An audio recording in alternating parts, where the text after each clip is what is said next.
All right, welcome. Deep Questions, Dark Chocolate people. This is JD along with Rob Bell. So glad this guy's willing to join us because he's had a massive impact on my spiritual development. And I just got to say up front, Rob, thank you so much. You do have this incredible gift for putting language to what we're all feeling. And I discovered you in 2015 when you got the Robcast going and listened to everyone. Been seeing you in 3 different cities, read every book. And man, you've really had a massive impact on my spiritual life. So I really Oh, appreciate that's so cool. it. It hit me in the heart many, many times. I appreciate it. So Rob's bio is quite long. So I have this little PowerPoint. I want to give you some images for those of you who don't know him well. And here is Rob. Look at that proud daddy face for this new book he's got. It's so fun to hear you talk about this book. It just lights you up like no other book. And we'll hear about that, but that's fun. This is, what is this, 2013, Rob, where you're not on the cover, but they're talking about your book on the cover. John Meacham, who is a serious author, wrote this about you, and I love it. This is the teaching I grew up with, so I'm so grateful you came out with What If There's No Hell. Look at that. April 20-something, 2011. Yeah, Wow. I got that wrong. Yeah, good while ago. Wow. That's when you really got on the map of American consciousness, I think. But and then you got to go out to Maui and say, "What up, Oprah?" And that was a fun one. I Look remember. at that. Look at that guy. Okay. And then another one with Oprah with your lovely wife, Kristen. And that was awesome. That's one of my favorite books, Zim Zum. I want to ask you about that. And there's The Heretic. Some guy did a documentary about him. I guess Franklin Graham called you a heretic because it's teaching about hell or whatever. And that was a fun documentary. Actually, you kind of look like a heretic in that photo, Rob. So it's pretty fun. And then you describe in one podcast being on stage with these two guys, the Dalai Lama and Desmond Tutu, and they're tickling each other, right? Mm-hmm. That's funny. What's your response when they tickled each other? Were you blown away? Did not see that coming. Did it throw you for a loop? Oh, wow. You're really taking me through like some sort of memory lane thing here. But anyway, I want to hear a surfing story too, because obviously surfing is a big part of your life that I guess has some spiritual significance for you. But anyway, this book, Where'd You Park Your Spaceship? What fun fact about it, those stars on the cover, Rob's daughter drew, which is kind of fun. Did you know? Yeah. Yeah. And that's really cool that she had some input on it. But literally my favorite joke I've ever heard is in this book. I'm not sure how you got this joke into the book. So do you want to read it? Or you want me to read it? Oh, I want you to read it. Oh, okay. You love it when people read your books. I'm trying to think if there's any jokes in book 2 like that. Is book 2 out? Yeah, book 2's out. All right. So I got to go get that. Okay. So here you go. This is my favorite joke. Borns and I are folding dough for the brioche. He leans over to me. Do you know what a pirate is? From Earth, right? They sailed on ships and searched for treasure. Yes, pirates. We're all pirates, yes? Yes, Borns, we're all pirates. He's very happy with this. Excellent. So this pirate walks into a bar with a steering wheel on the front of his pants. Wait, is this a true story? You shall see. It's a joke. I really want to know what this is, but he waves my question away. The bartender sees the steering wheel on the front of the man's pants and says, "Hey there, fella, you know you got a steering wheel on the front of your pants?" And the pirate says, "Arg, and it's driving me nuts." I don't know how to respond to this. And so it later says, "You tell that joke to everybody?" "I do, Heen, and it's the best joke in the universe." I agree.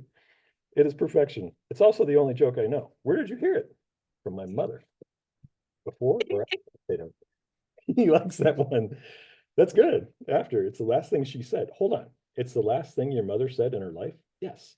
She told that joke before she died? Yes. She said the word nuts with her last breath, and then she closed her eyes, and that was it. Where'd you come up with this stuff, man? Yeah, that's actually part of the storytelling. It's a sort of almost like a spell that I'm following the story and seeing what's happening.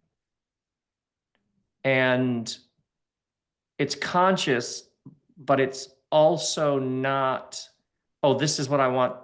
There's no point I'm trying to make, or I got to fit that joke in. It sort of arises in the story, and I'm like, oh, that's funny. It's almost like if you stand back and like analyze or try and make it be something, then the story just immediately goes, it's like the phone line goes dead. Uh-huh. So I like that. Why Bourne's and Heen are having this conversation, and he tells that obviously it's something about this character Bourne's who we're it's like growing to love, but I'm growing to love the character in creating him. You see what I mean? So Heen is coming to get a sense of who he is, but the storytelling is me coming to get a sense of who Bourne's is. So the very embryonic creation imprint of the storyteller learning the characters is you, the reader, learning the characters. You see what I mean? Yeah, yeah. I'm like, oh, I didn't see that joke coming, but I'm laughing in the creation of it, perhaps, which is perhaps, hopefully, as a writer, why you read it and laugh because you didn't see it coming.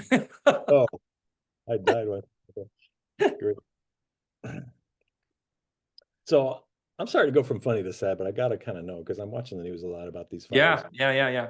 About an hour from you, so I'm sure you feel it more than I do. But what is that like in the zeitgeist for you all out there? Oh, yeah. It's and it's that's very close. We lived in Los Angeles for years, and literally yesterday morning, I was here in this studio space taking photos of like my computer and this microphone that I'm talking to you on Mhm. for insurance because high winds are expected tonight in the Ojai Valley here, like an hour north of LA. Um, but like I took pictures of my surfboards yesterday. Like you for insurance, you if you have photos and receipts, then it's much better if you actually do experience a fire. But it's very, very sobering. Yeah, and I was like last night, my friend's sons were playing at the local pub. They have a band. So I went to see them and my friend and I were listening to them and I was like, "Have you been thinking about the fire all day?" And he's like, "Oh my God, yes." Like everybody around here. And then I'm getting texts like England, Pennsylvania. It's um the images of Los Angeles burning it's and my son in New York was is a musician and he was like, I just feel so blocked because like his hometown's on fire. It's like, yeah, this sort of thing, it like there's like a grief and a surreal sort of processing of the devastation that not the most creative moments. Do you know what I mean? That like it shuts down something because you're just feeling something else. Yeah. Yeah. Very, very sobering. Well, my thoughts are with you. It makes my heart sink every time I see that on the news. Yeah, and who knows? Yeah, so even like a go bag, like a friend of mine who was evacuated in Pasadena, she said, make sure you have a duffel bag of like clothes and Totally. stuff because she said in our neighborhood they were evacuated and she said people who didn't have a bag by the front door, that was like a real thing. Is that's you get an evacuation notice, the last thing you're doing is like, what socks should I bring? And there's something very sobering about that. Very practical and sort of granular, and also just, um, whew, yeah, it's a lot. Thoughts Well, are I'll with you. talk to you. We'll talk to you about spaceships, and that's what we're doing Yeah. now. Okay. So, in another podcast, back to the book, you said your subconscious showed it. So I've always had this question of how do you actually penetrate your subconscious? Like hypnotists help people quit smoking and things like that. But you Mm, said your right. subconscious showed up for you, and your subconscious said, "We're here, and we have a lot to process." So Oh, what did you have to process in the book? How'd that show up for you? yeah. That was what was so interesting. When I was first just started in writing book one, I would notice how certain sections had like tremendous emotion around grief. Some had this very cathartic, some were like utterly ridiculous, like the pirate and the steering wheel joke. Mhm. But it was almost like I had all kinds of things that were like passing through that I wasn't even fully aware of. Um, and that is I paint each morning when I come into this space. I paint and What's interesting about painting is I don't know why that color versus this color. I don't, there's something about aesthetics where you just know we're going to paint, let's paint like that painting behind you. You hung that because it moves you. If we were to ask you to describe in a very linear, logical way why that does something to you, you'd quickly be like, I don't know, it just does something to me. Like, yeah, I like the color. Maybe you could analyze it, but even that might start to ruin it. So there's something about, like, even you think about falling in love, 7 billion people, and people fall in love with this person. You're like, why this person? You could list a whole bunch of attributes or commonalities, and also it's love. I don't know.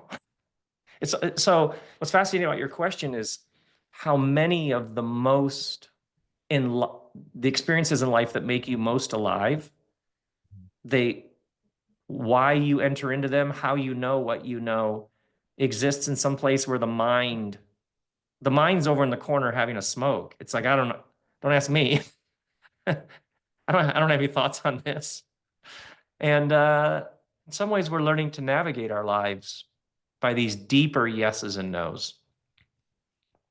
You know what I mean? We're like, it's like we're a whole-bodied creature, and we know what we know in ways that often transcends the mind's ability to articulate.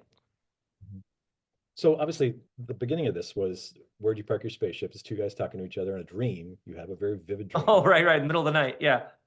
And then the names of the characters, Dill Tud and everything, come to you in dreams. And so these are, my dreams are kind of random and meaningless. Yours are vivid and real. And It's actually somewhere between being fully awake and a dream. It's like awake. that original vision was almost like in the middle of the night, you're sort of awake but not awake. Like, oh, these two guys, this guy's asking this guy. Well, that's funny. And then the names sort of, I'll literally sometimes write out names. I have lists. Like here's pen and paper right next to where I'm talking to you on the computer. And or here are names in my computer, in my phone.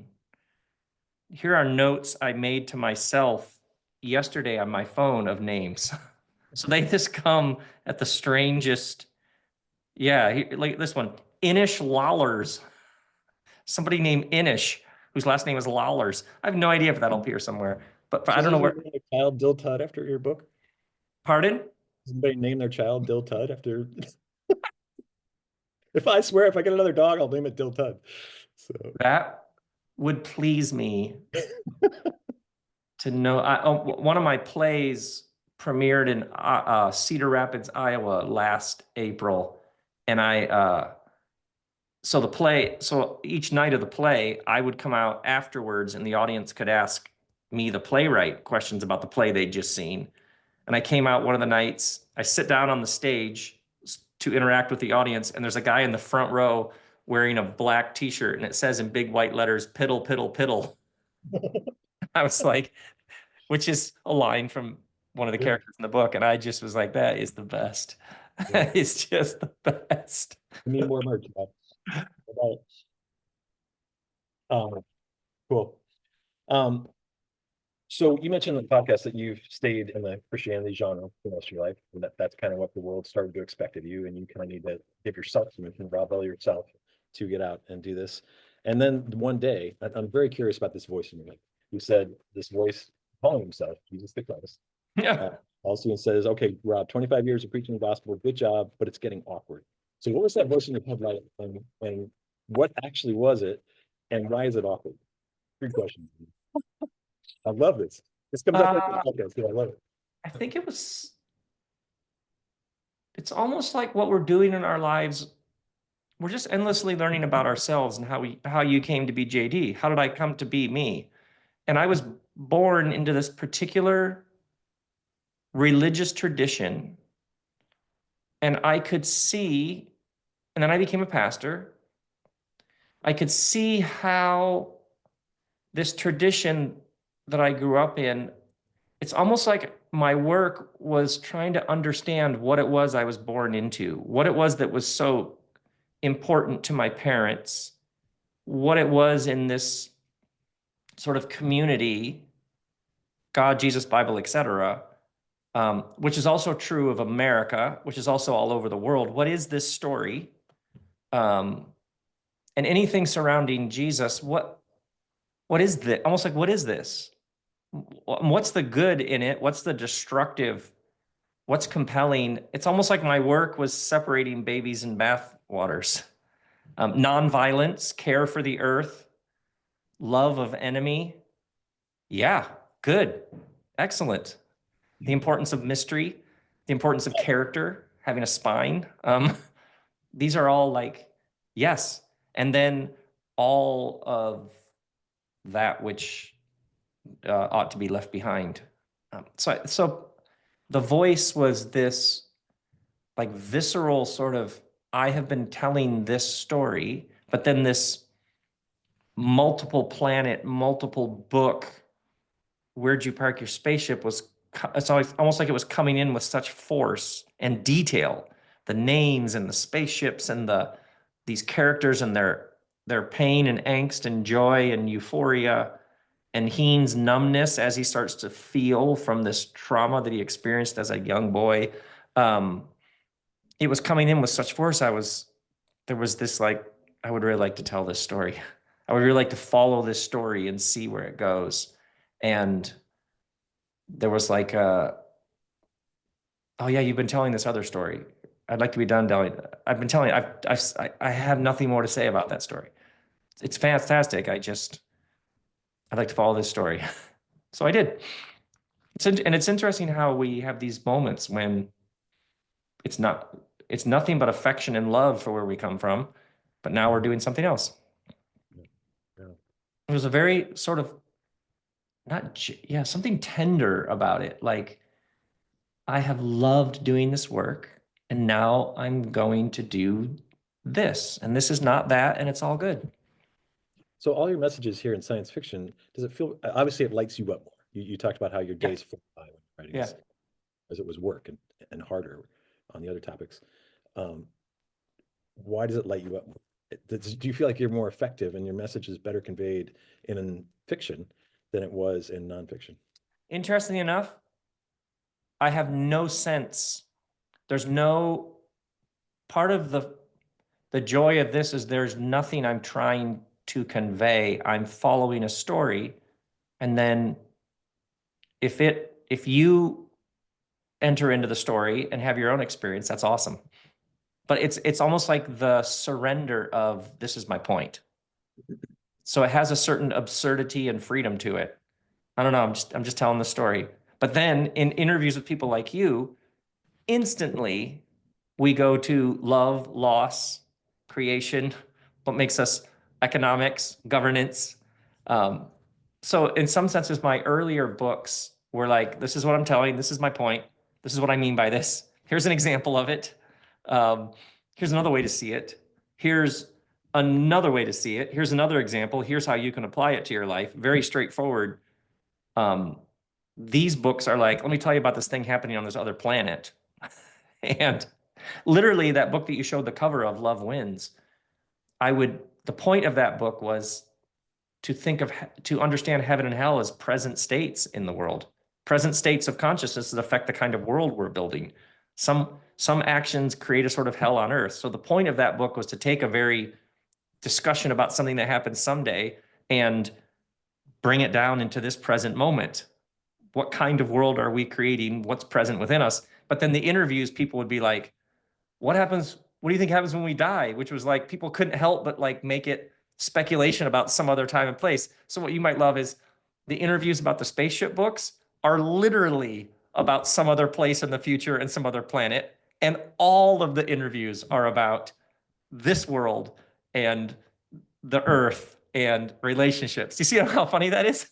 That you create a completely fabricated world, and all it does is make people want to talk about the very real, visceral fires and economics and governments and things right now, which is like, for me, is just the ultimate sort of.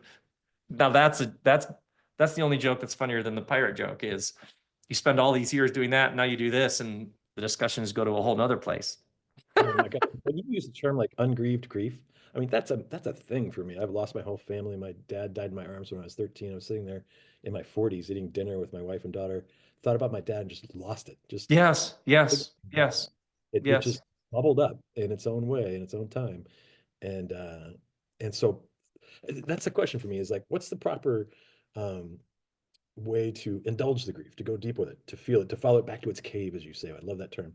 And yet, this book, The Shack, this is the number one best-selling Christian book of all time, about a father who loses. Have you read it? Do you know it? Yes. Yeah, father loses a 6-year-old daughter, and massive grief. And then the line I love is that he felt Mac is the protagonist. He felt his soul melt and heal in the presence of the father. So this healing of grief. And so the religious tradition I grew up in is like heal the grief, really get after healing it, be done with it. Whereas I love what you're advocating about. Follow it back to its cave. Let it have its course. So Yeah, you what's the give it space. Yeah, balance? you're listening to your life and you give it the space that it asks for. So some days you go for a walk because you're feeling it. Um, and it might be specific to something you've lost. It also, like right now, all around the world, people are grieving what's happening in Los Angeles. You might just be, your antenna might be picking up, who Absolutely. knows, the collective, your neighbor, the zeitgeist. And uh, so what you were learning is to live and just give it the space it asks for. Some days you don't feel as productive as other days. Some days there's a certain, it's almost like it's asking to pass through, so you let it. And you're giving yourself, and often these things are happening in the body because they're not thoughts, they're experiences. So you're just giving what it asks for. Like literally at the table with your wife and daughter, I think of it in waves. Like there are people and situations that make me sad, that I have grief over. And so I just notice they come around. It's almost like, here comes that one again today. And the sooner you give it the space it asks for, oftentimes the sooner it passes through. Yeah. But it's like almost like you get more familiar with it and tuned into it instead of fighting it. You just acknowledge it as part of being human. How would you not in the world that What we're would in? you, so obviously when you wrote this book is pretty much about the time your father passed. Is that why Mm. grief is such a big issue I with you? started writing it in the fall of 21 and he passed in the summer of 23, but he had dementia and that had really, and by 2018, 19, it was uh, very present. So I had awareness, even in writing, I was like, oh, clearly I'm processing a number of things here. Um, and sometimes they're direct one-to-one relationship. Like it's interesting how you were at the table with your wife and daughter and were very clear on what it was you were grieving. Mhm. Sometimes it's very clear. Sometimes you don't know. You know what I mean? So you just, yeah, it's part of loving yourself. Mhm. It's like you have to begin with sometimes, I don't even know what this is. It's present here. So I'll honor it. Mhm. Yeah. It's a good Um, question. okay, I want to read another part of the book. Love this. Don't you? And so this is weird because I have friends who feel like they have heard from loved ones who've gone on, that they've heard Hmm. most of that person. And so you talk about this in the book. This is Bourne's applying for the job in the bakery. And so he super quick interview, and she just says, "Can you start tomorrow?" And that was it. 2 questions, and I was in. I responded, "Yes, that's it. That's it. Do you want to know more about me? No, we're good. How do you know this is going to work? How do you know I'm going to work? I've never had an interview go like that." Lansing pointed up. "I've lived upstairs my entire life. My parents started this bakery right after landing on Furtis. This place is everything to me. I sometimes wonder who I'd be without it. So whenever I need someone new, I ask my parents to send that person my way." I was instantly on edge. Your parents knew about me? I always tilt in the direction of suspicion. The job requires it, in a way. She was so vague. "You and your parents own the bakery together?" "No, they died a while ago." I had no idea what to do with that one. "You ask your dead parents to help you find new employees?" "Well, yes, that's pretty much how it works." She said it like it was the most normal thing imaginable. "And they do?" I should have known how she would answer that. "Well, you're here, aren't you?" It's beautiful. So I mean, what did that come out of? You must have had some experience with this, or some friend or something. Oh yeah, the membrane or the boundary, whatever you'd call it, between whatever we call this and whatever's next Mhm. or before this is far more porous than we first imagined. Uh-huh. Yeah, if you ask people what it's like to be them and what their life has been like and where they've lived and what they've done, it's it's not even surprising to me anymore how many people will tell stories about, oh, the creation, animals, dead relatives, knowing things, and then the person calls and tells them the thing, and they knew it that morning that that person would call and tell them this thing. Like this whole thing. At first, you're like, oh, that's a pretty supernatural, miraculous, inexplicable phenomenon, and then later you begin to see the whole thing is we're a bunch of atoms hurling through space on a ball of rock at 67,000 miles an hour. A person is a, we're made of atoms, which are clouds of possibility, relationships, and energy.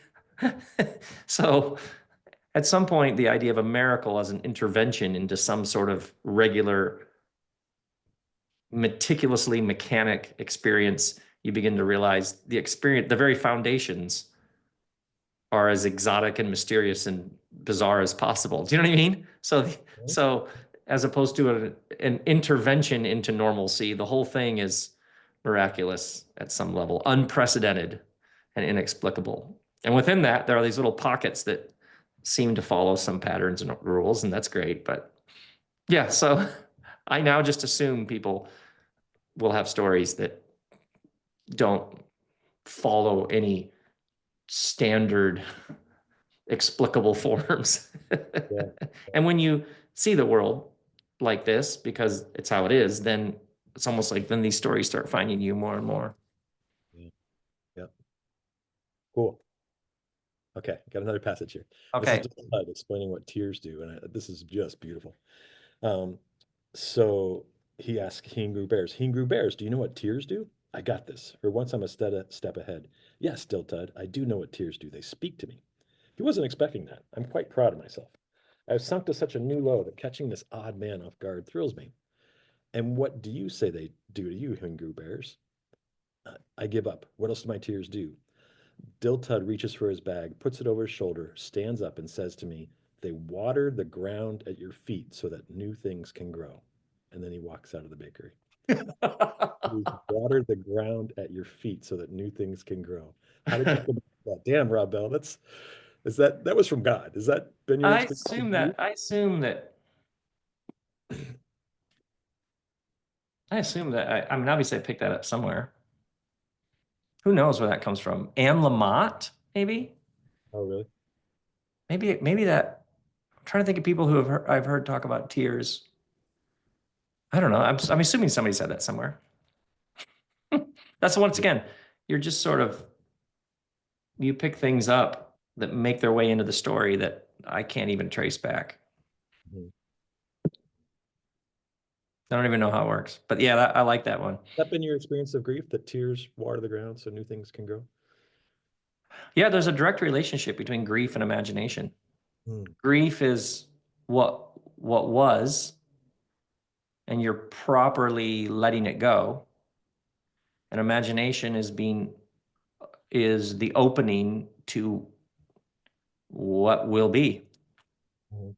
So oftentimes ungrieved grief will block a person, and I'll countless times I've just said to the person, it sounds like you're grieving. Like, oh man, I am. I mean, I've watched people realize that, tears, and 3 minutes later, oh, actually, I have this idea I've been thinking about for a while. And there's a next step that's actually quite clear. I could actually do that. And away they go. Sometimes it's Wow. literally like a clogged drain or something.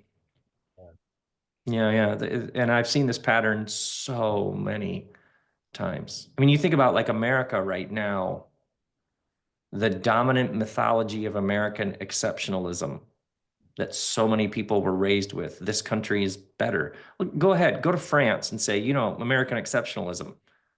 Like, it's the most absurd. Go to some other country and be like, America being sort of better than your country. What?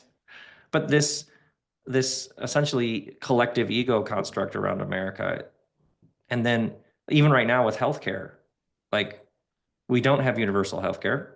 Pretty much every developed nation does.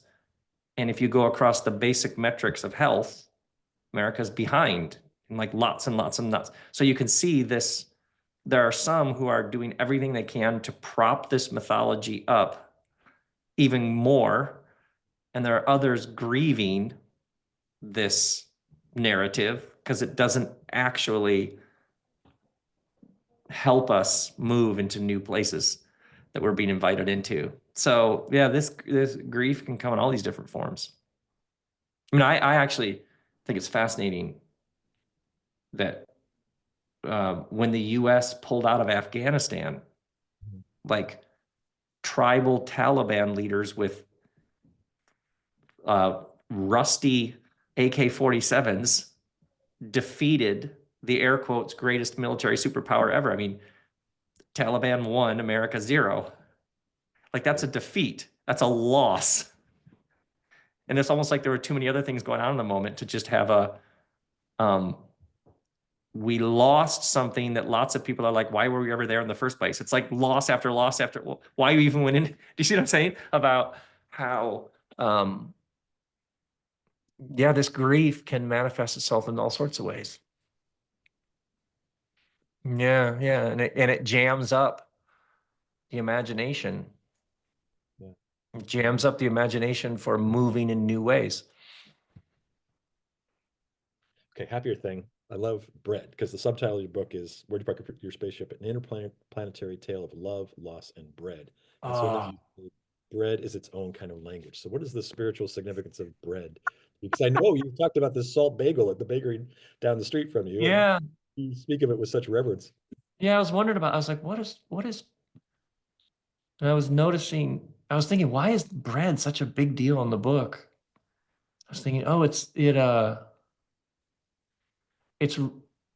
really, I noticed it was really compelling to me to create this entire new world after the Earth on all these different planets, and then to put right in the middle of the entire thing that's happening, the most basic elemental food provision ever, like bread, and how a good loaf of bread, it's almost like it's beginner's mind, like it reboots the whole system. Somebody brings a fresh loaf in, like, hey, I was just at the bakery, and it's like oh, it's so basic and yet new every time.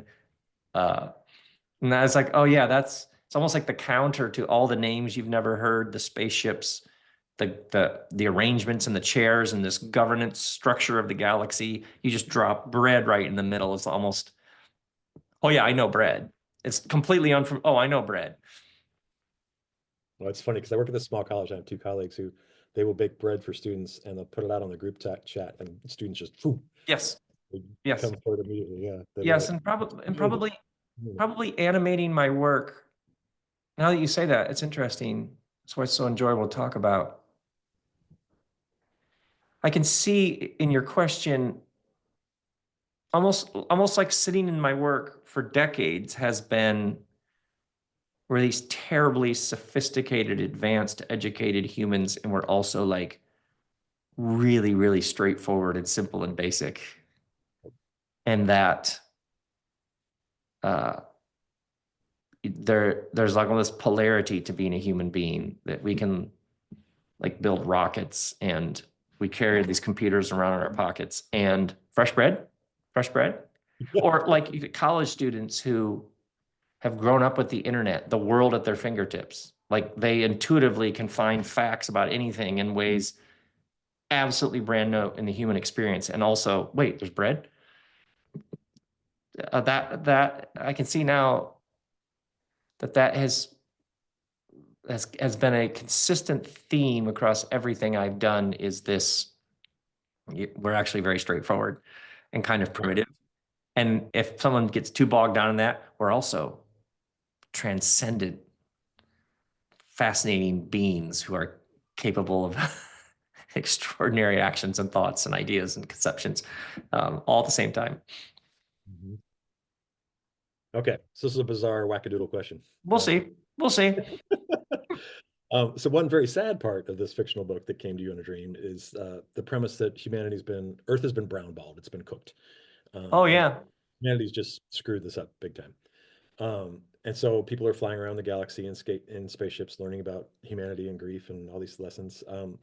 But so with all the science we now know about climate change, carbon emissions are still growing. We had this Copenhagen in 2009, Paris in Yeah. 2015, Yeah. Yeah. efforts to rein in climate change, and it's going the wrong way.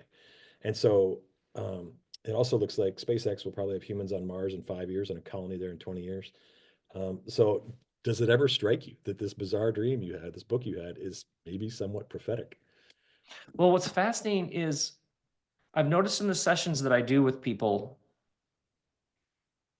people come here to Ojai or online, but and sit under the trees and they bring their question. And sometimes, and all I just hold up mirrors basically. I just ask you questions about your question, and we all sorts of interesting things happen. And I noticed how often a, there's something that is the terror. There's a terror that's almost like haunting the person. They have a question about their business, and you can see that there's something blocking the imagination about what's next, Mm, and how sometimes there's a truth that's too terrifying, but it's actually asking to be spoken. Sometimes it's about a marriage, sometimes it's about their kid, and that I've literally noticed there are times when I've said to the person, your business might not survive. Is that true? And you've just spoken, everything they're doing is so that the business will survive.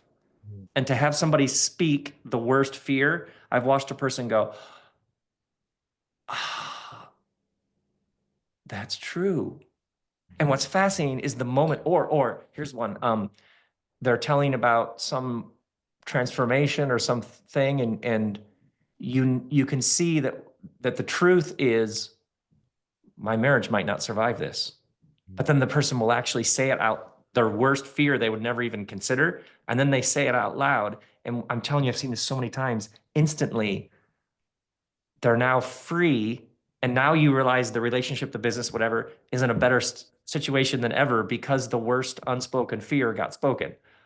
Yeah, It's yeah, almost like say the thing that you're most terrified might happen and notice how you're then weirdly in the best spot yet and all sorts of new ideas about how to move in that relationship, that space, that business, etc. So what was interesting to me is to take the fear that is all haunting the system. The earth might not make it. Just start there.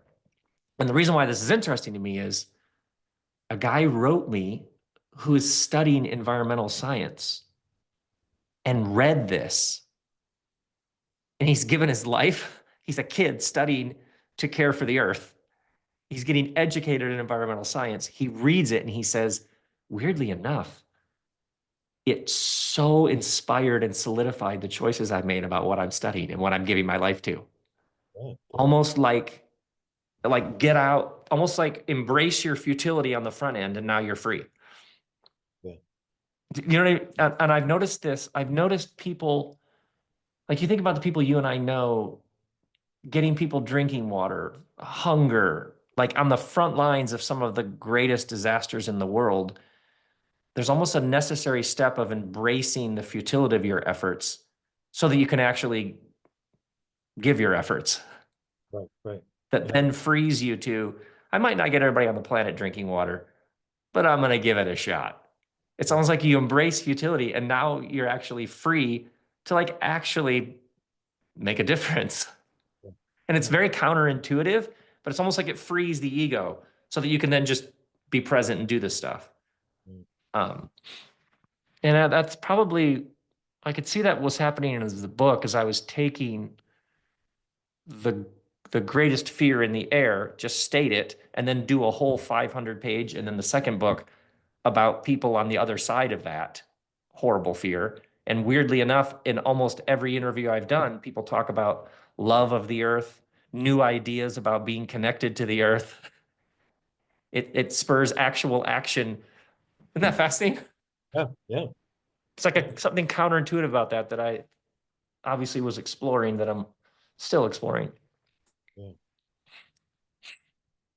So along these lines, I was in St. Louis at the Pageant Theater in 2015 when you were there. I don't know if you remember that. Your kids were selling T-shirts on the side. It was fun. Wait, You were doing what theater was it? Pageant Theater in St. Louis, Oh yeah, yeah. cool venue.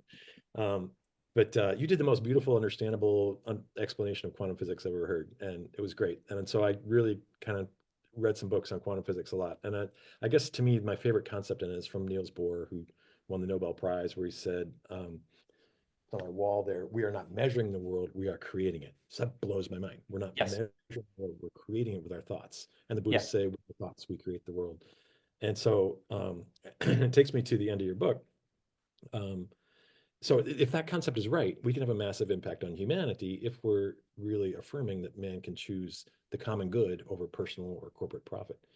Um, and Yeah. so at the end of your book, Nunez and Lansing are taking on the final page, they say one of their life options is to, I love, this is beautiful writing, thank you, join an underground resistance movement that ever so gradually alters the course of galactic history by subversively undermining the most totalizing system of power and control the universe has ever encountered. And then I heard another podcast where you were like, reality is malleable. I love that, reality is malleable. And I totally agree. And so, in a week, Project 2025 is about to descend upon us. That's going to be a lot of scary stuff. Um, so I don't know. Does it almost make you feel like we have this massive responsibility to practice quantum physics? And why isn't there a movement in this direction? I guess I wonder sometimes. Oh, there's absolutely a movement. Oh my goodness, yeah. Think of how many people are noticing that the story in their head they're telling themselves about their life, they actually can swap, we can actually tell different stories. So notice how many people have been playing the scarcity game and realizing, or I could tell stories about abundance. Yeah. Or how many people have been told this is just your lot, a very passive, disempowered, this is just your lot in life, and have realized, actually, you think about it, even on social media, you can eat better, you can exercise, you can move your body, you can read things that make you wiser. Those all seem like very, very basic. And yet for millions of people, oh, I don't actually have to take my life passively. I can clean up the number of these stories I'm telling, and I can actually care for myself, and I actually move in the world intentionally. Yeah. Oh, yeah. Or even think about words that have entered the main, like a word like meditation. That is now, yeah, meditation, where you sit in a calm, peaceful silence and notice what arises. Well, how do you get world peace? If you're going to have world peace, you'd have to start with people who can sit in quiet peacefulness for a half hour, for 45 minutes, for an hour. Think of how many the resurgence of meals. Oh yeah, we get together once a month. We get together once a week. We have this big meal. Or how many, think about, was it 22 million gardens were planted during the pandemic? How many people are growing their own food? Or you think about the organic food section in your local grocery store that used to be 9 things in the corner that's now, and a friend of mine was just telling me that the entire grocery industry, all of the leaders watch Whole Foods because they know that whatever Whole Foods is doing is what they'll be doing in a few years. So like in the grocery world, people are more and more and more demanding food that doesn't have pesticides in it. Or like, what was that study that they divided up prisoners in a prison and gave some of them organic food and some of them regular food, and the rates of violence dropped noticeably in the organic section of the prison. So you have research coming out about basic things like this, and then people following cold plunges, saunas. Like, think about all of the things people are learning about just the health of the body. Yeah, so we're having an explosion of this. Yeah, I was even a friend of mine, this was a couple of years ago. He's a comedian, and we were doing a show together, and we were asked the audience to toss out topics they wanted us to talk about and riff on. And so the crowd was shouting out things. This is a Friday night. And somebody in the crowd, given anything they could shout out for us to discuss, somebody yelled white privilege. And I was like, how fascinating that a phrase nobody was even using shot into the collective. Oh, there's actually something called privilege, and it actually affects power structures and entrenched systems of injustice. Yeah. So you could point to how many ways we are all seeing more than we used to see. And then our actions follow that eventually. All right, you ready for a little lightning round here? Okay. And this is more about your own personal spirituality. Because on a podcast I was listening to this morning, kind of my question is kind of twofold. What is your deepest experience of deep knowing that you talk about? Your actual most tangible experience of God? Because I love how you were saying unknowing is your friend. Start with I have no idea, and then just listen and wait. Is that how you approach meditation? Just where I don't have a clue as to what to do here, and you just listen and wait? Oh, I can even think, let me think here. I'm talking to you on my computer, my inbox. I can look at the inbox and sit with that email. Oh, it's almost like a full body. What do I, is that an email, a yes or a no? Oh, that's a no. Yeah, that's not something I'm going to do. Or, yeah, I have a bunch of questions before I would say yes to that. Okay, what are those questions? I move much slower than I used to Really? because That's just spiritual maturation? I'm just learning to trust that there will be a whole other kind of guidance. I'll even notice if I'm doing like pros and cons of something. You know that thing where you're like trying to make a decision, you're like, well, there's this is a pretty good a pro. Then you're like, oh yeah, but this is a con. And you're like almost like the mind is trying to like break a code on what that I'll even now notice. Hold on. I'll almost picture my mind sinking into the center of my being. Hold on. Wow.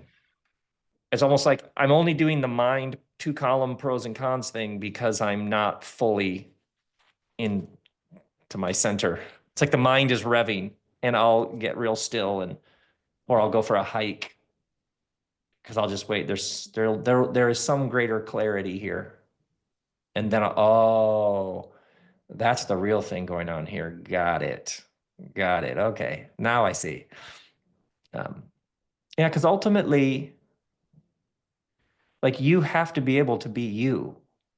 Like I have to be able to be me. Otherwise, the whole thing gets quite existentially dark fast. So clarity about a next step for you or I must be possible. So in some ways, you're learning to move with a trust that I have to be able to be me. Otherwise, this whole thing, why even stick around? Do you know what I mean? So sometimes people are like, why is it so hard? Hold on. How much of that suffering's in your head? And it's a bunch of stories you're telling that aren't even true. Hold on. Slow down.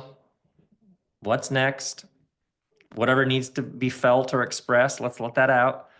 Now, let's see what's next. And it's astonishing how often clarity arrives. So along those lines, what has been your most awe-inspiring experience in nature or surfing? Obviously, spiritually, surfing does something for your soul spiritually. 'Cause Yeah. you take yourself to the point of injury in surfing, don't you? Yeah, two things. Being in the water with a whale is, God, Transcendence. it's so massive and terrifying, but also benign. Like you don't have a sense it's going to hurt you, but like I've had a whale go under the board and it's like right down there somewhere nearby. And you're close to something. Or we were in a cage off the coast of South Africa doing this cage diving with great whites where they swim right up to your face and then turn. But yeah, no, a whale. The whale thing stands out. And then New Year's Eve, so just a couple days ago, my friend and I live at the foot of a mountain right here in Ojai. We decided to go up the mountain. We went 6 miles up into the mountains, and just with each mile up, you're farther and farther away from civilization, and it gets quieter. And the quiet was like, and by the time we got to right below this ridge, yeah, I'm still like, I can't wait to go back up there. But if you just go 6 miles up a mountain, it's like, whew, yeah. And Yeah. the whale made Kristen weep, right? Oh yeah, both of it. Yeah, I remember that. I remember when the whale went under her board, surfaced between us, and then went under my board and and then surfaced a little bit past me. Oh yeah. Yes. Yeah, that's happened a couple times. Yeah, a number of things, and yeah, things in the ocean just, yeah, it's even hard to talk about sometimes. Mm. Or there was like a big swell a couple weeks ago, and a wave that's every like inch that a wave is bigger is however many thousands of gallons of weight and pressure and tumultuousness. But when there's a swell in the water, there's like a buzz and an energy, and I always say it's like a lot of water in the water. But that is when you're riding a larger and I don't ride big waves, but any bit in which a wave is bigger than what you normally ride, you can like the buzz or the energy transfer is astonishing. So have you had those moments? I guess you guys call it getting washing machined. Oh, spin cycled, yes. It's like when a wave pushes you down. Have you had that experience when you're under the water and it's not in your control whether you come up or not? Yes, there have been two. What goes through your head in those moments? There have been two significant beat downs, three like hold downs that um they, in my experience, like years later in the middle of the night, like I'll have like a shudder because that thing when you don't know where up is, because you don't have time to catch your breath. So you're just all of a sudden you're getting spin cycled and you're up, you lose all up and down. And yeah, that's terrifying. I actually literally, there's a wave height where I'm like, yep, nope, not going out. I just don't. And there was a big swell here recently that the major part of the swell, I didn't even bother. I don't even bother going out because that feeling, yeah, I'm good. I got nothing to prove here. My friends who make surfboards, they have this phrase, 2 feet and firing, which means just give us a 2 foot wave. We're good. And they built a whole brand around, yeah, we're not thrill seekers here. Just give me a 2 feet and just a nice little wave and I can ride with my friends and we're good. That's me. You also had the spiritual experience because I've only surfed like 3 times, but I've caught some waves where I'm like, oh my gosh, this is spiritual. You're being carried along by this force. You're traveling across the face of the planet on an orbital pattern of energy. What? Yeah. So what does that do for you spiritually? Well, what's fascinating is even talking about it, like this is the most I've talked about it with somebody, talking about it with you right now, because you talk about it, but you also, what's there to talk about? Because the feeling is you're participating with something. It's like a sort of harmony. When any good surfer listening to this will be like, ugh, you just sort of sound like an idiot. Like you just have learned to like keep your words few. Like a friend was came in town the other day and I picked him up and we went out to surf as the sun was setting. This was last week, maybe the week before, a couple weeks ago. And most people had gone in and we surfed as the sun was setting and had this peak all to ourselves. Mm. And the waves weren't extraordinary in any way, although waves are fundamentally extraordinary. Do you know what I mean? It was just an average day. And yet the experience of the sun going down and reflecting off the light and the waves we were catching, like we got in the car, just, you want to go to dinner? Yeah, let's go to dinner. What, like, what is there to say? What is there to say? And so we talked about it, and then we would stop talking about it. Then we would talk about it endlessly. Then we would stop talking about it because it's like that thing. It's like almost like all the stuff in life that makes you feel most alive is that which you can never stop talking about it, and there's nothing to say. Yeah. Yeah. It's both at the same time. Okay. Another topic. I loved Zim Zim of Love. Oh, great. So, uh, and so it's fascinating because a lot of married couples can't decide on who takes out the trash. And so you and Kristen are like every day at the kitchen table hammering out this book together, trying to agree on what to say together. And that's beautiful. That's amazing. So can you Oh, describe like your moment of deepest connection with, I don't know how many years of marriage it's been now, but were you and Kristen really connected on a deep spiritual level? it when we got together, we were 22. Yeah, 22. It There was something about her and us that it was like an adventure and we decided to go on it together. So like even the phrase like our relationship, like there are a whole number of ways people talk about marriage that I can't speak for her, but I just don't even relate to. Because like trying to stay together or uh, trying to work on it.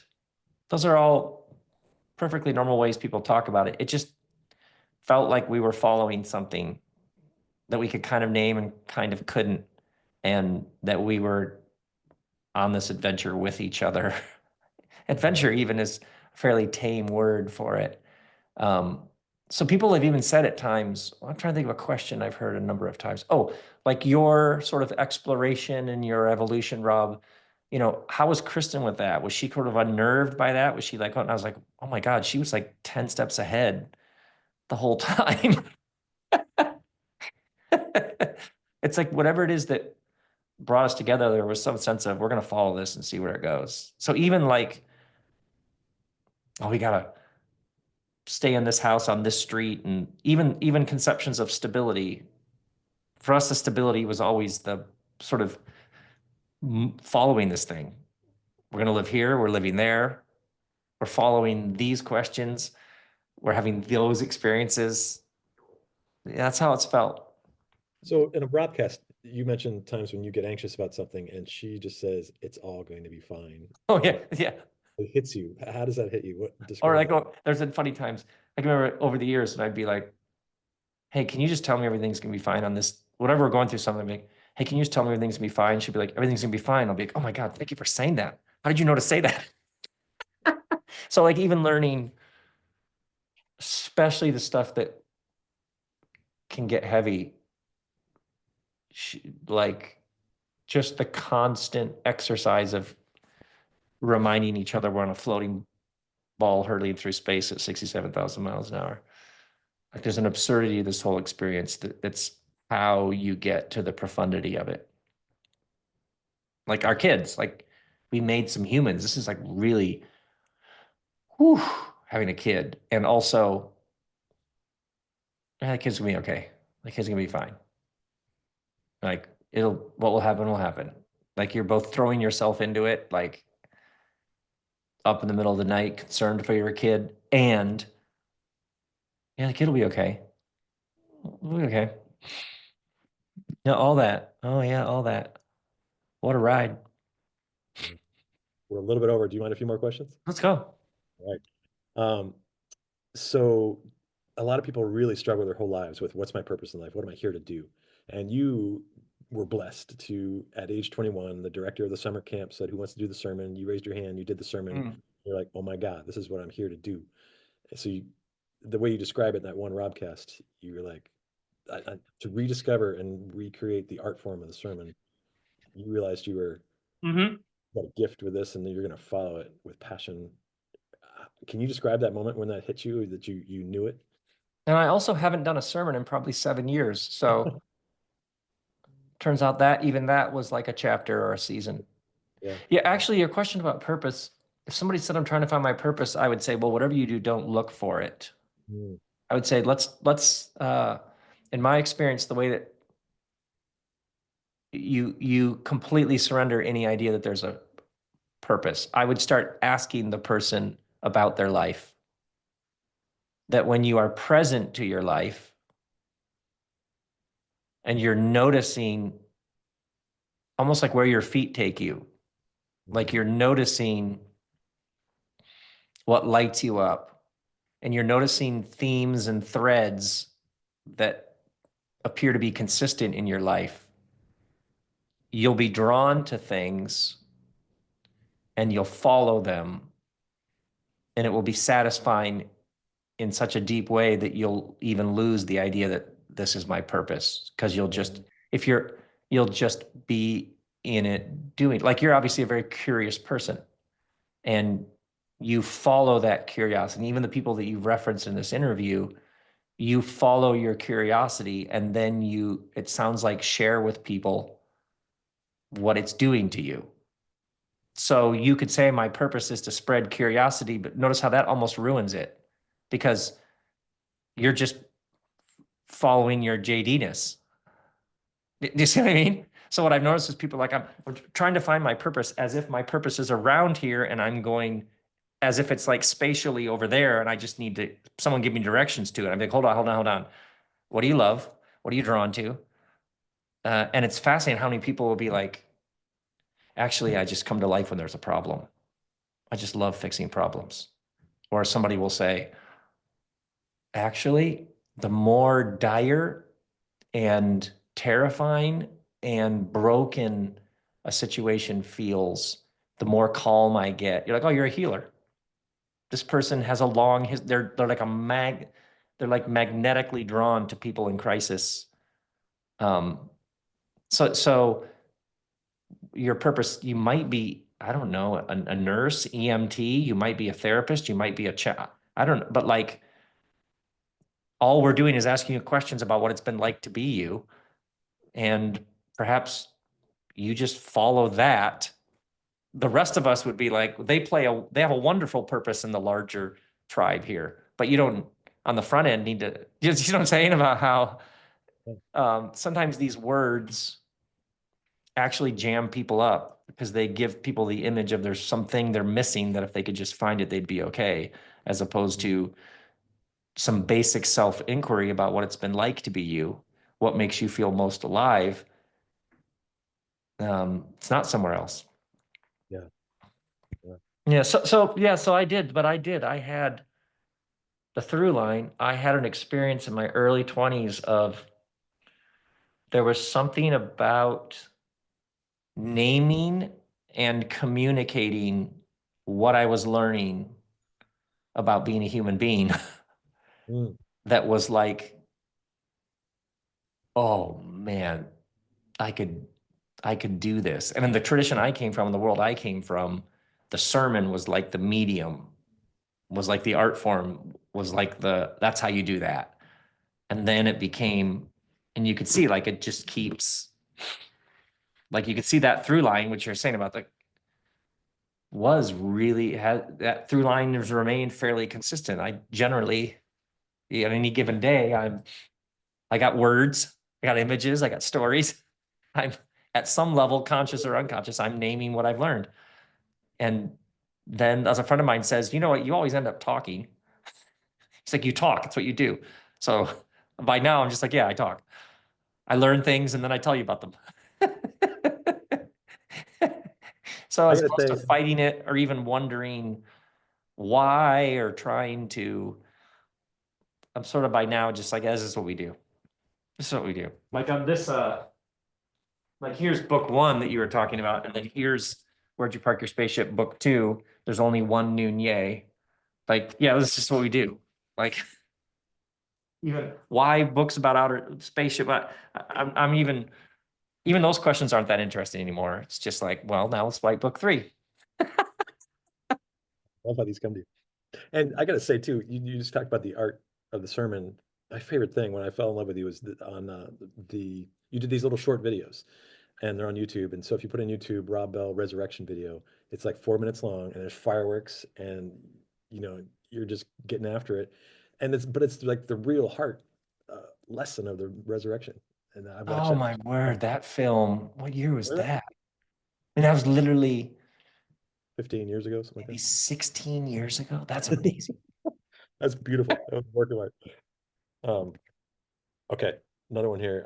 So one Robcast I remember is just beautiful, where you were describing with such reverence. You spoke of sitting with your grandmother on the porch in the summer, and she kept her money in her bra, and Oh you yeah. were on the porch in silence with her, and there's something about her Yeah. presence that just Yeah. gave you peace. What was that? Can you describe that? Yeah. And also I was just talking with I was with my brother this weekend. We were just talking. She was also weird. She Yeah. was like a very odd woman, and I just loved her. And she was also just great. And we would sit on the porch. I'd be in high school. We have dinner and we'd sit on her porch and we'd look out. She was on this farm out in the middle of nowhere, and we would look out over the field and the wind would come through and we would just, sometimes we'd talk and then sometimes we'd just sit there. And it was like this wordlessness in which everything was fine.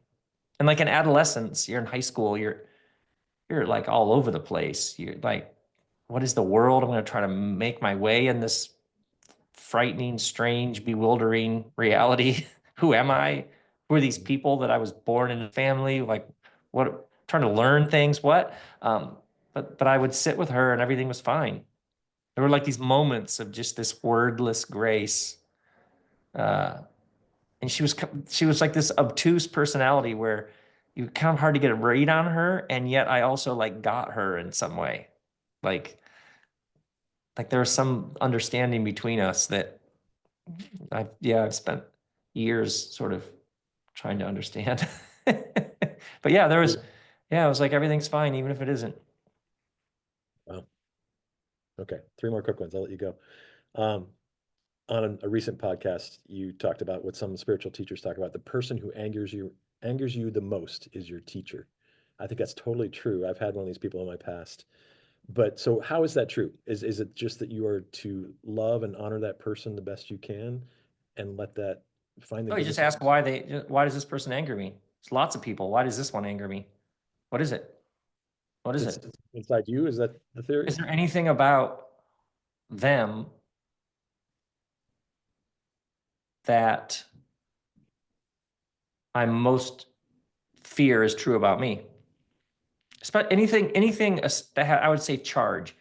Anybody who has a uniquely poignant charge, like they have, like you'd say, they have some supernatural ability to get into my skin. I would Mhm. immediately go, that distinctive thing about that, of all the people, of all the politicians, of all the neighbors, this person tweaks you, this relative tweaks you, this family member has some special irritant ability. I would always go to, so what is that? What has that come to show me, shape in me? Is it just to give me a bigger spine? Am I to like call them out? Or is this actually about my fears about myself? Do they talk too much? I'm actually fearful that I talk too much? Is that what just basic self-inquiry, you can usually find it. Mhm. So as long as I just keep the duality, I'm here, they're over here, they're annoying, I can't stand being around them.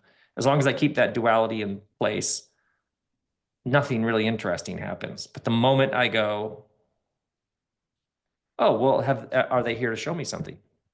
Are Mhm. they in some way my teacher? Well, what did they come to show me? Mhm. Um, think of the public figures who cause outrage for people. Well, I would always say, how do you know about this person? What do you mean? Well, how do you know about them?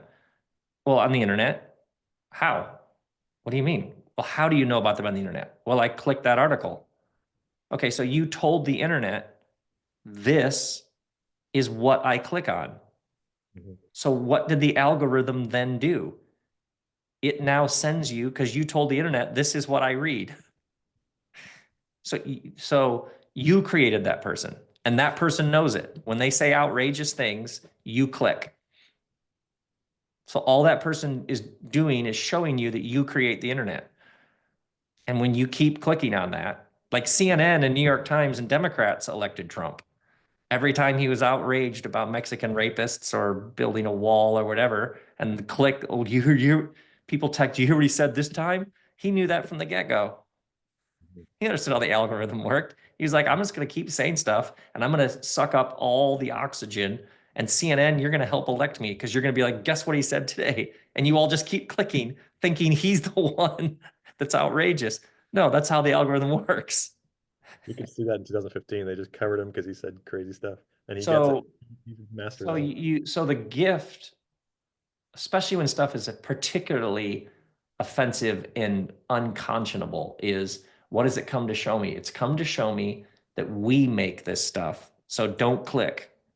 You like, or you think about the person, we keep these energies in play with certain people. We just keep talking about how awful they are, some sister-in-law or whatever. And guess what? All she's doing is being consistent.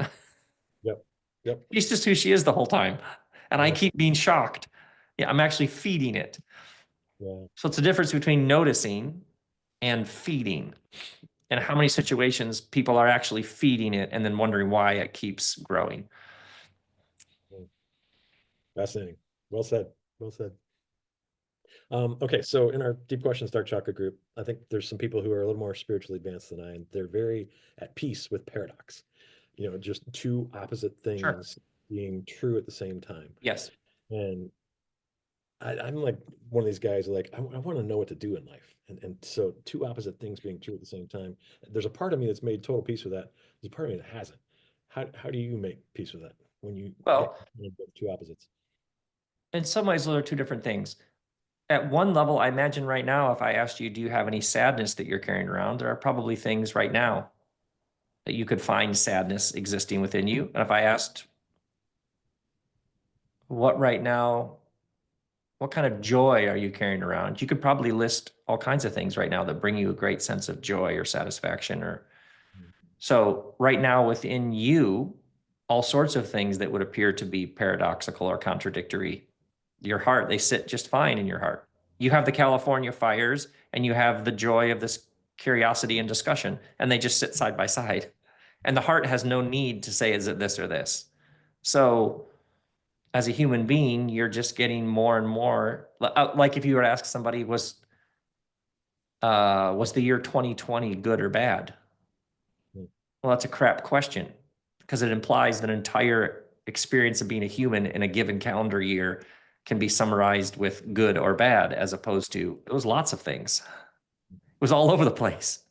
Um, but your much deeper question is learning to live with trust that if you're quiet and you listen to your life, a next step will always arise. And that next step will be doable. And so you'll take it. And then we'll see where that takes you. For some reason, you contacted me about talking about this book. So notice how that was that you probably didn't even think about it that much. You were just like, I would really enjoy that. So you followed it. So in some senses, you're learning to navigate with this a certain sort of elegance where we just the first number is always a one. It can only ever do the next thing. And that actually has a calmness. So anytime someone's like bound up or tense or I don't know what to do, it's like, hold on, hold on. Let's calm the system down. Is there any grief that needs to be grieved? Is there any feeling that's asking for expression? Let's just get all that out. Okay. Now, what's next? And it doesn't take long. People go, actually, I think I'm going to take that class. I think I'm going to leave this job. That's the next step. I've always wanted to study. It's fascinating how that's what I do here in Ojai when people come and sit under the trees with me is they bring their like, what do I do next? Then we sit and you just watch person after person after person get clarity. It's never about steps 4 or 5, or it's never a 5-year plan. It's always, oh yeah, that's right. I could do that. Yeah, exactly. I've been thinking about. So you just, so what happens is the group over 2 days, as you watch person after person, you start to see the patterns and you start to watch how clarity actually works. And it's, yeah, I love it. I'm 90% sure I'll be there May 19 to 20 with you. So. Oh, love it. Yeah, can't wait. But yeah, you told an experience on a Robcast, right? Where you were in a hospital bed, sick with something, and that's what hit you. What next? What's next? Oh, that's right. I remember in college. Yeah. I was in a band and the band broke up and I got viral meningitis. And I was like, well, what am I gonna do now? What am I gonna do now? Yeah. And that was that was That was terrifying. a And helpful it question. also set up the whole, yeah, then I was like open. All right, I'm looking for guidance. Mm, And then I got some ideas, followed them. really, We're here. so cool. Okay, last one. So you ask people this question all the time. I wonder if anybody's ever asked you, what is it like to be you? I love this question. Yeah, it's good. It's good. I'm gonna go pick up my daughter from school. She's staying after school to take pictures for the yearbook. She's like, you know, my school has a yoga club. I'm gonna take some pictures of the yoga club. So on the way to school this morning, we were having a good, it's like that is a good time. And I don't know, I might say, hey, you want to get some food? We might stop somewhere in town and get some food. We'll go home, we'll see the dog. It's a good life. I'll go for a walk with Kristen after dinner. What else do I got going here? Yeah, I got a bunch of paintings I'm working on. So is it even, I don't even know if it's working, but there's like all these old doors that are on these like easel things, and I have all these pieces of wood spread out. So I may just get out some paint. And then I have a audio book that I'm gonna start really, I'm working on this book that I'm gonna read on Patreon as I write it. I'm gonna read people the chapters as I write them and see what that's like. It's almost like here's the first, here's the first draft at some senses, which will probably end up being the only draft on this one. But I think so. I'll probably look at that. I'm getting ready to record the first section of that. We'll try it and see what happens. Yeah. Okay. I'm gonna join Patreon. I've been contemplating that, but I'll hop on there. And by the way, the dog thing, I love how you've described your dog because I got a shelter dog. I think he was like your dog. I remember the story of barking bitches. That's a hilarious story. My Um, but uh, but you tell your dog you're doing a good job. Oh And man. my dog has trauma from puppyhood. And Mhm. I keep telling him you're doing a good job. And I gotta say, that is effective. I'm so glad you put that in So my head. fascinating that your dog knows what you're saying. Yeah, it is. It is. Your dog can like feel that energy. Hey man, Yeah. such a great job. Yeah. And there's sometimes like he'll meet eyes with me and he can't look because he's too scared. Mhm. And there's other times I'm like, you're doing a good job. And he'll like meet eyes with me. And Do you get down on the floor with your dog? oh yeah. Well, on the couch. He's on the couch and I'm sitting there Yeah. with him. Yeah, yeah. It's the best. It's the Cool. best. Yeah. It's great talking to you. Thank you, Rob. Thank you so much, man. I appreciate it. I love it. You had a whole list. We went through them. Love it. Yeah, and thank you for the extra time. I appreciate it. But yeah, join Patreon, buy his book. Robcasts are a little less frequent now, huh? Oh yeah, I'll probably make some of those. I just love this Patreon thing where I can do it and then people respond, and then I do episodes in response to what they respond to in the episodes, and then you get all this feedback. So yeah, I'll probably post some. I just always like the interaction and the ways people interact with each other is just, it's like a whole nother level. So yeah, there'll be some Robcasts coming up. Yeah. Well, and as you always say, peace and love, especially in these times, and Yes. be protected. So Yes. thank you so much, Rob. Right Super fun. on. Appreciate it, man. Take Talk you care. down the road. Okay. Thank you. Bye-bye. Bye-bye.